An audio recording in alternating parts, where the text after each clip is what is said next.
Hello Children, Part 6. But they did not feast long that night, for Hrothgar, the old king, was tired and wished to rest. No feast can continue without its host, and the truth was that the Geatish prince was ready for his bed too. He had earned his rest that night, I think. Battle-weary, the hero and his thanes slept deeply until a black raven in the tree outside raucously greeted the coming of the new day.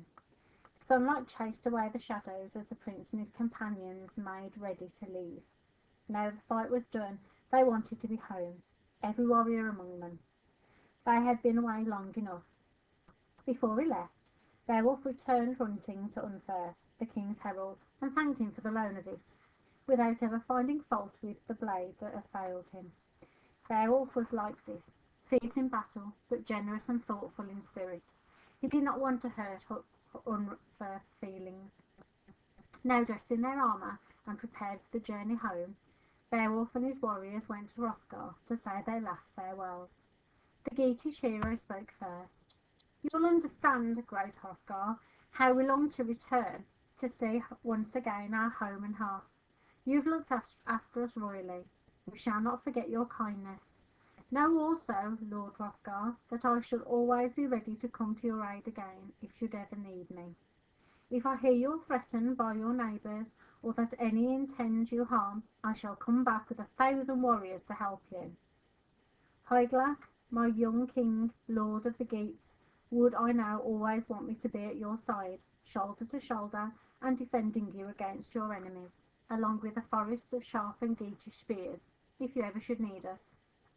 Saddened at this parting, Hrothgar, wise in his old age, spoke to Beowulf, knowing that it was unlikely he would ever set eyes on his dear friend again. Tears filled his eyes as he embraced the Geatish hero for the last time. He spoke to him as a father to his favourite son.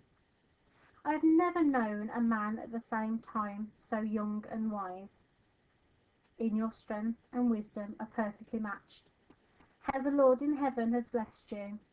If any ask me, I shall say this: should God forbid the Geats lose their renowned king through sword or sickness, they could not want for a better prince than you to take his place and rule over the kingdom. In coming here to help us, you have brought our two peoples close together. By your courage you have banished any lingering ancient rivalries between Dane and Geat.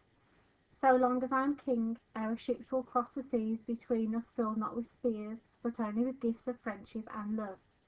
We shall from now on stand always fast together, sea Geats and spear Danes, firm against our enemies."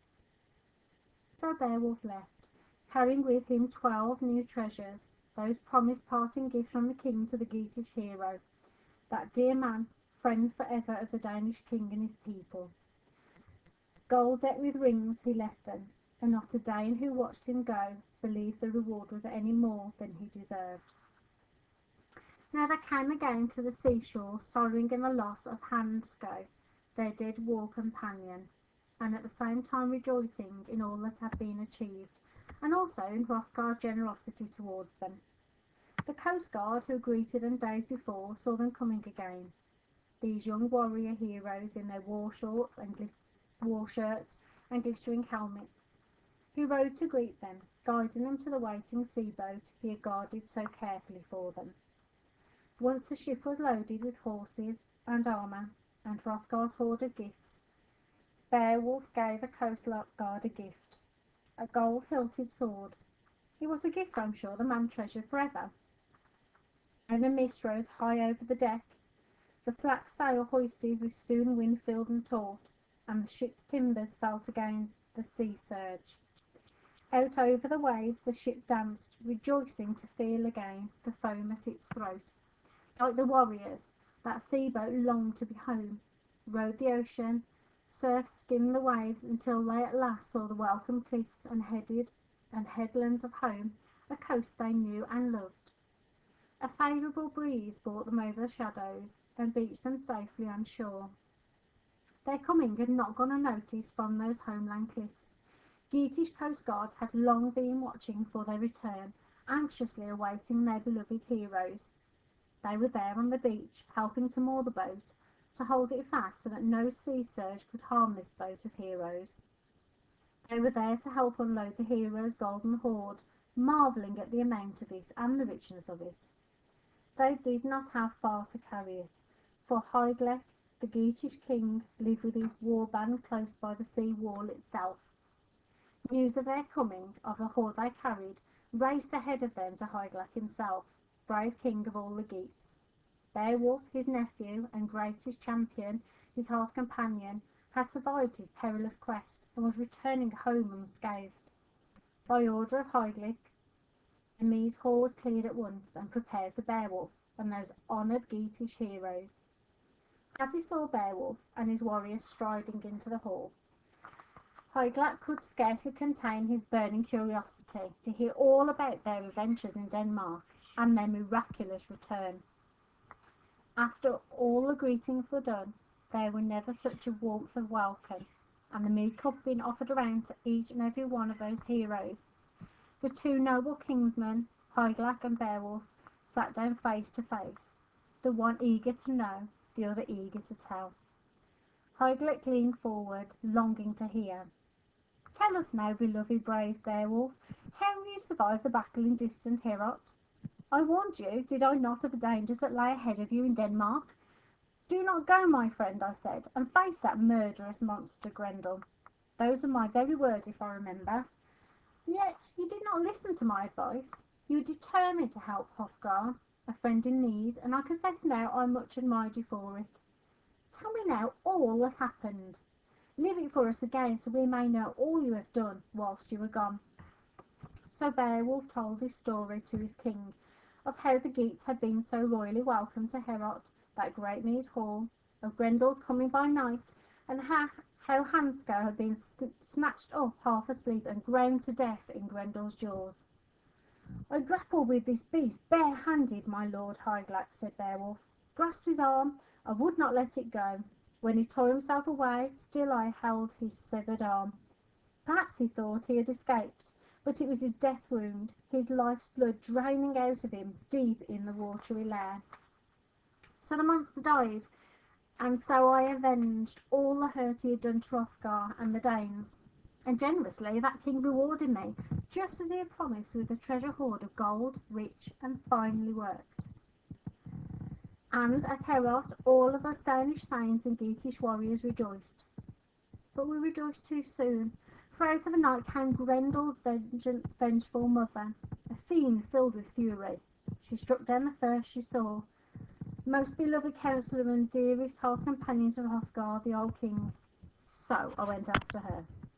Seeking her lair, I plunged into the whirlpool of sea serpents and found her there, this gruesome guardian of the deep. Hand to hand we fought.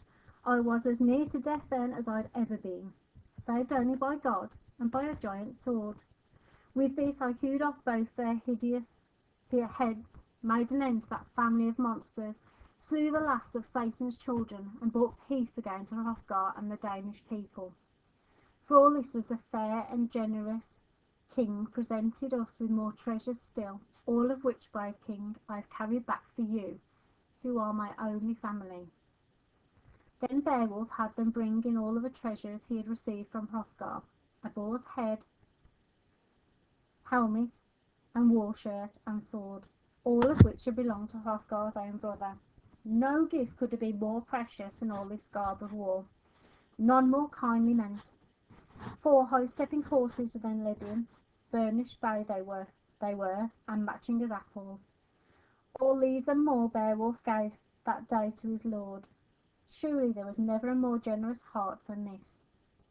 To Hygelac's queen he presented a marvellous ancient collar he had been given by Hrothgar, 3 prancing horses also, and fine saddles too. Wearing this jewel, the queen shone in beauty as never before. For all these great gifts, and to honour this great champion, Hygelac laid in Beowulf's lap the finest sword in the royal treasure. Richly wrought in iron, in gold it was, magnificent in every detail. But that was not all. The king bestowed on him there and then a huge estate, and a fine hall too, fit for such a hero who had brought through his brave deeds such honour and such riches to the land of the Geats. All seemed then peaceful and set fair for Hygelac and the Geats. that the fate of kings and their people, even of great heroes, is forever fickle and fraught with danger.